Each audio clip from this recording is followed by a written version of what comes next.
We welcome international affairs analyst Dan Perry, the former Europe and Middle East editor at the Associated Press and the author of the newsletter Ask Questions Later, and security analyst Jonathan Regev. Gentlemen, thank you both so much. There is much on the go, but I want to start with this exclusive report from Reuters. The day after, Dan, there's been so much criticism for a lack of plan over what it looks like. Could Washington be coming to the rescue, so to speak? What do you make of this? It's very good news that they're discussing the day after at all, because indeed the Israeli government had been severely criticized, and rightly so, for seeming to blunder into a forever war in Gaza simply because they ruled out all the known possibilities for taking over once Israel leaves. This does sound like it might be a plausible transition phase. The comparison to Iraq is fascinating for many reasons, including largely the failure of that effort in Iraq. I also note that the U.S. did lead the provisional government in Iraq, that's true, but they had troops on the ground. So I have difficulty envisioning an American official leading the Gaza Strip administration with Israeli troops on the ground. It's not clear who would provide the security. So something tells me that this is one piece of a bigger puzzle.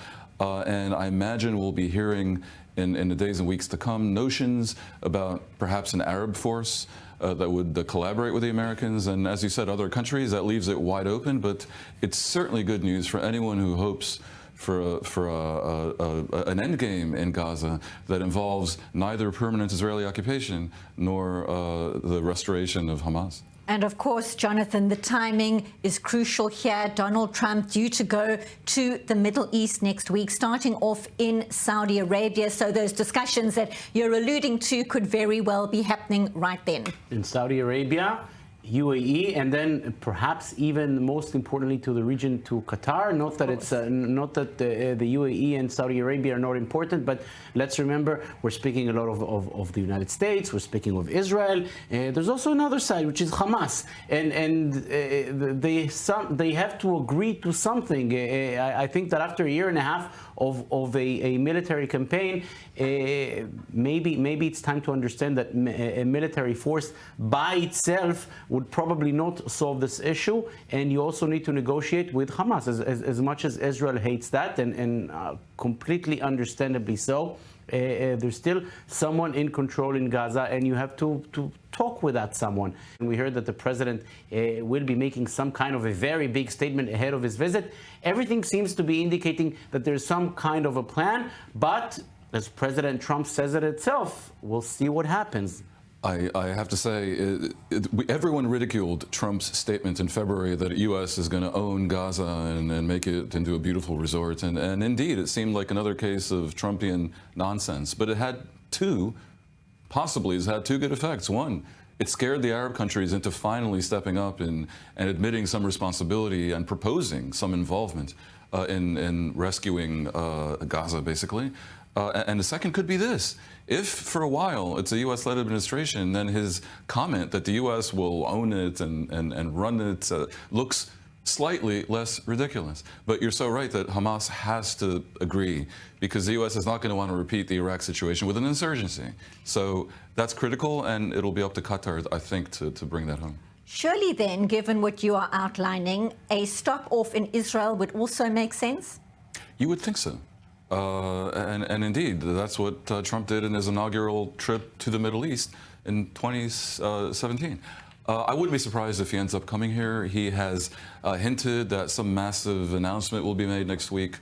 We don't know what that is. It could involve this. Maybe it could involve the Saudi Arabian security pact. I just don't know. But I have to think that if it affects Israel, then he might, in the end, and this has been hinted in some reports, end up doing a surprise arrival. Of the 59 people, and they said 59, and I said, really? But they said only 24 are living. And I now correct, I say 21, because as of today, it's 21. 3 have died. What does Donald Trump know that the country doesn't, that families of the hostages don't? It is such a curious and frankly disturbing situation. Oh, it's incredibly insensitive for the poor families who first heard the suggestion of it from Sarah Netanyahu, who, when Netanyahu said 24, she said fewer are alive. And this freaked everyone out. Now Trump confirms it. It's just terrible because, I mean, every one of those families is thinking that we have a 1 in 8 chance of having our loved one be one of the 3 who have died. It boggles the mind that they allow this to happen, and only shows again how urgent it really is to bring home the hostages. This is intolerable for any society.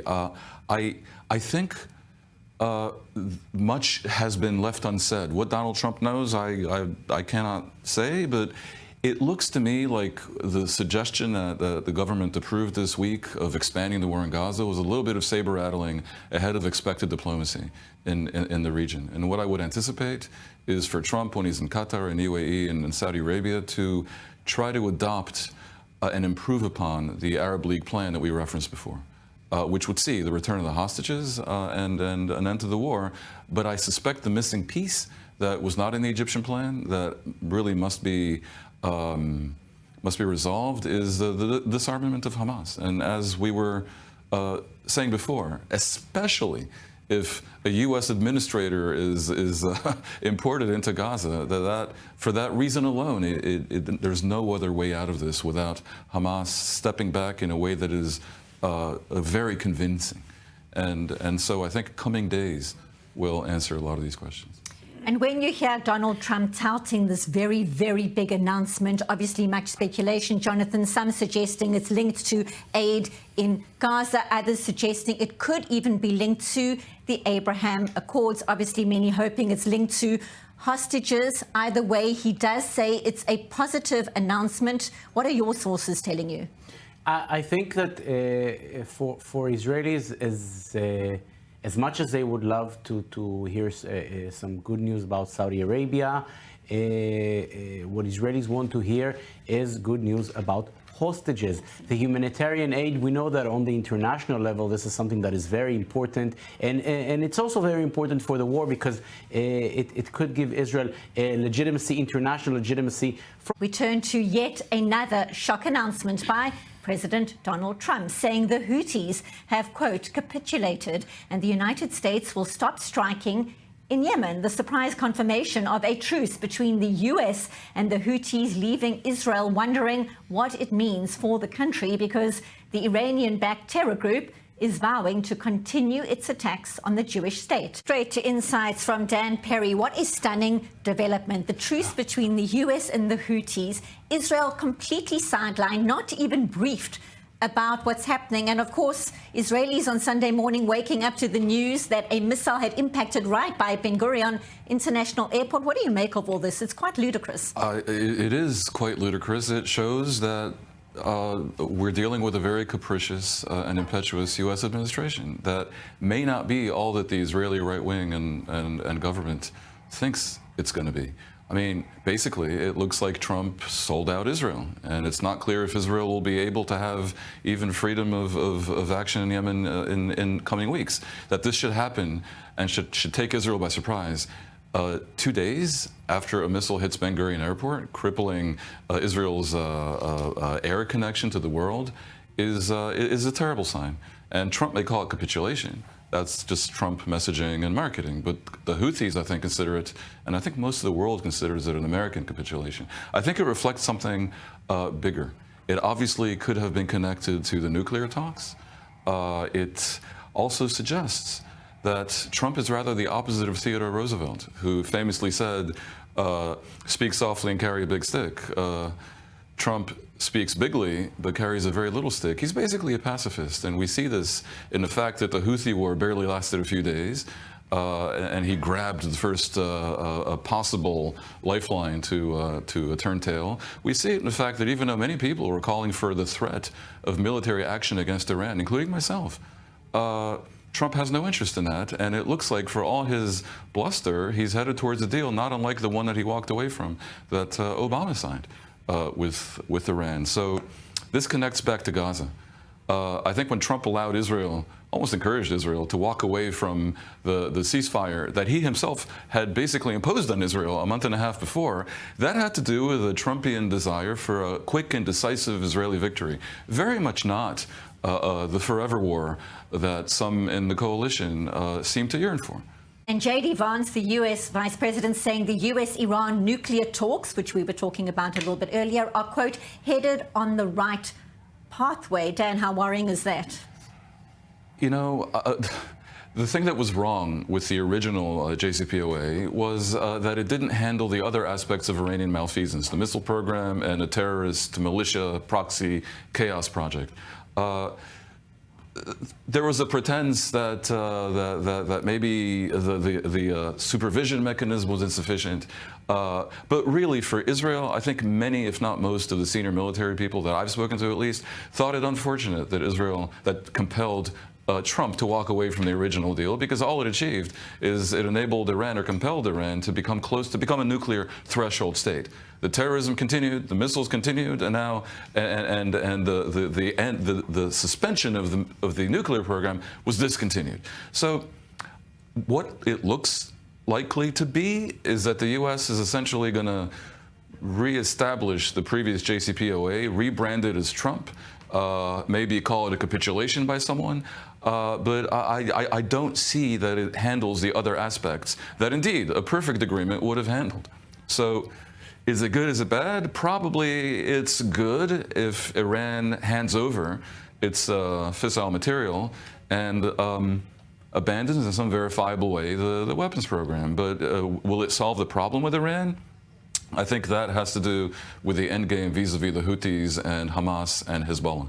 Another set of talks here in the Middle East. Reports that the United Arab Emirates has set up a back channel for talks between Israel and Syria, as Syria's new rulers look for help to manage an increasingly hostile relationship across that front, specifically impacting the Druze community. Now, there are no official relations between Syria and Israel. Indirect contacts are said to be focused on security and intelligence matters. Syrian President Ahmed al-Sharaa visiting the UAE last month, and a Western source involved in the talks telling I24 News the goal of the talks is to reduce tensions. International affairs analyst Dan Perry and security analyst Jonathan Regev still here in studio. This sounds like good news, Dan. Back channels trying to quell tensions as we speak across a very volatile part of the region. Absolutely, on more than one level.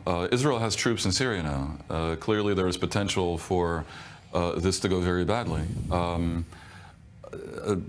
Israel claims that its presence in Syria is to protect the Druze there and other such interests, and that's also a version of Israel being a positive player. And the fact that the Syrians are compelled to deal with Israel at all suggests that this regime, at least, is not boycotting Israel and is open to, at the very least, a security arrangement. One hopes that there is more, and I think there is potential here to seize an opportunity, because this regime, unlike the Ba'athist regime in Syria, is not a Syrian nationalist regime that might insist on the return of every last square centimeter of what was once the Syrian Golan. Al-Sharaa is an Islamist. He's in a state of some desperation for global legitimacy because of his Al-Qaeda past, basically.